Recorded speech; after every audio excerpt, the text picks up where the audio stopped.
کرتا ہے۔ تو اسی طرح کا واقعہ رسول اللہ صلی اللہ تعالی علیہ وسلم کے غلام جناب سیدنا حنظلہ رضی اللہ تعالی عنہ،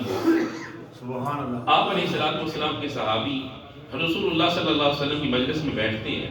اور بے پناہ انوار و تجلیات دل پر وارد ہوتی ہیں، بڑا کیف و سرور محسوس ہوتا ہے۔ جب رسول اللہ صلی اللہ تعالی علیہ وسلم کی مجلس سے اٹھ کر گھر جاتے ہیں نا، بیوی بچوں کی محبت غالب آتی ہے، دنیا کی محبت غالب آتی ہے، تو وہ کیف و سرور نہیں رہتا، اور مدینہ پاک کی گلیوں میں آہو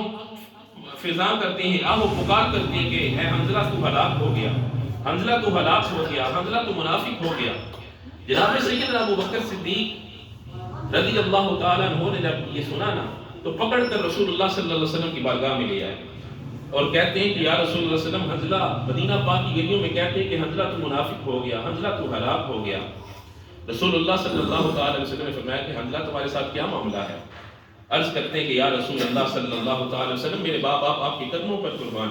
یا رسول اللہ، آپ کی مجلس میں بیٹھتے ہیں، آپ سے واعظ و نصیحت سنتے ہیں، گویا ہمیں یوں محسوس ہوتا ہے کہ ہم زمین پر بیٹھ کر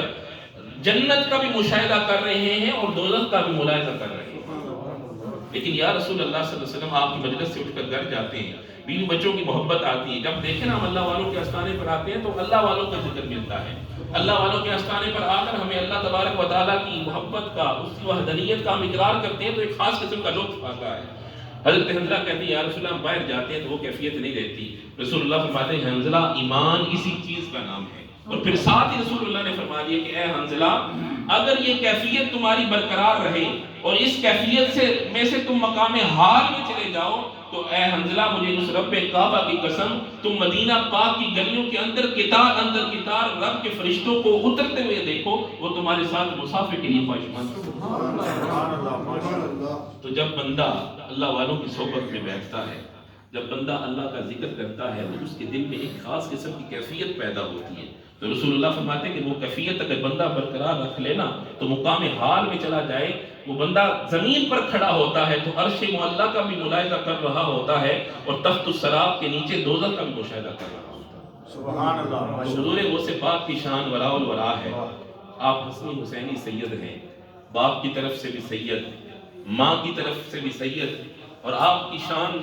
کہ کیا کہنے ہیں، آپ کی زندگی کا ایک ایک پہلو بھی اٹھا کر دیکھ لینا